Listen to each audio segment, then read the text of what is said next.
Chapter minus 18.81, The First Lesson by Frank.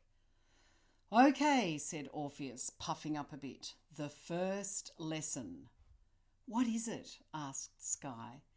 Blizzard laughed out loud. That was it, he said. Treat your people well, said Orpheus, no matter who they are. Yes, shouted Goad, and then added, and keep your heart clear. Don't wish evil on anyone, said Fun, no matter how badly behaved they've been. Play nice, said Go Live. And dance, said Blizzard, as another song was piped into the tunnels. Smash Mouth, shouted Orpheus. All-Star, my favourite.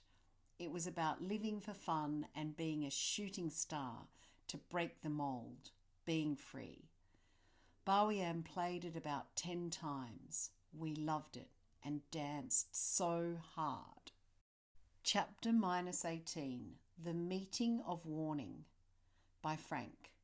When we left the time game, we felt a bizarre happiness. It's hard to describe.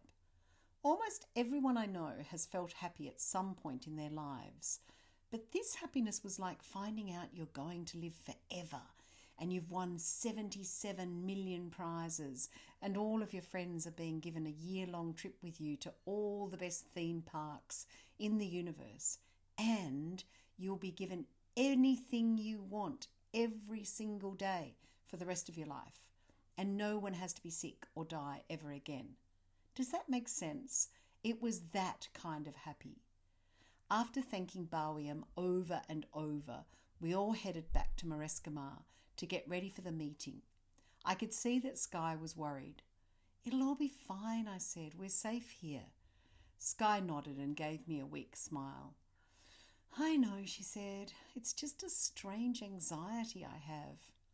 I nodded, hoping she was just having a hangover from everything that had happened to her during the reign of the time virus.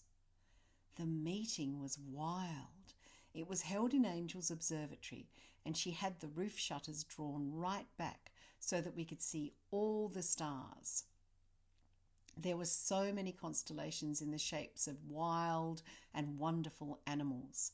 My favourite was a gigantic starry lion with a mane of smaller stars. I could almost hear it roar across the sky. We'd never met the members of the Marescimar Council. An enormous table appeared in the centre of the observatory through some of Jax's magic. Around it sat some of the strangest creatures we'd ever seen.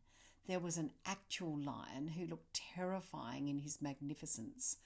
2 huge angels, one with really dark skin and the other with skin that shone like gold.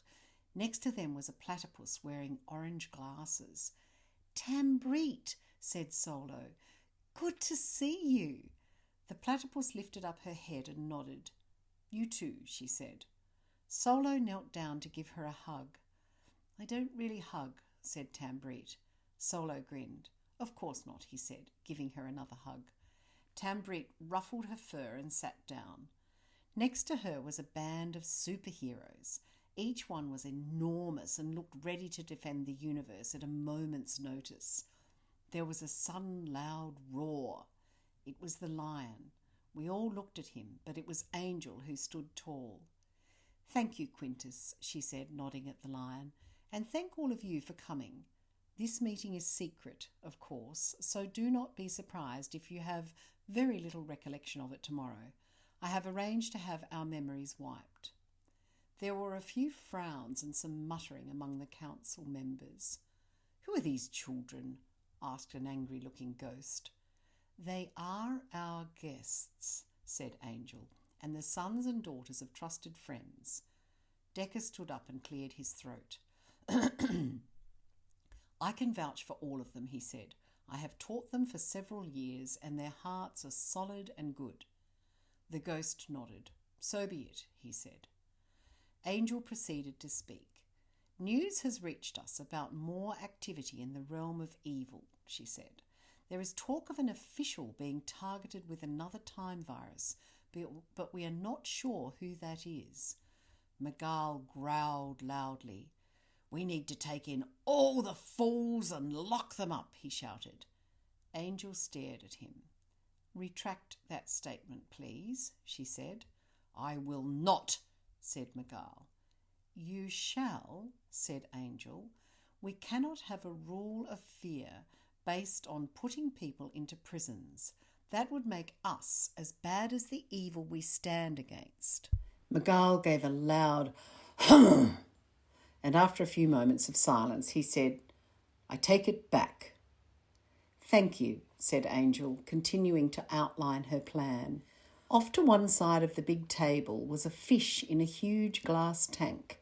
He kept rolling his eyes and belting his tail against the glass when he disagreed. His name was Momentum, and he kept saying that he hated losing momentum in the fight against evil. At one point he roared, You lot couldn't find a pie if you were in the biggest pie shop in the universe.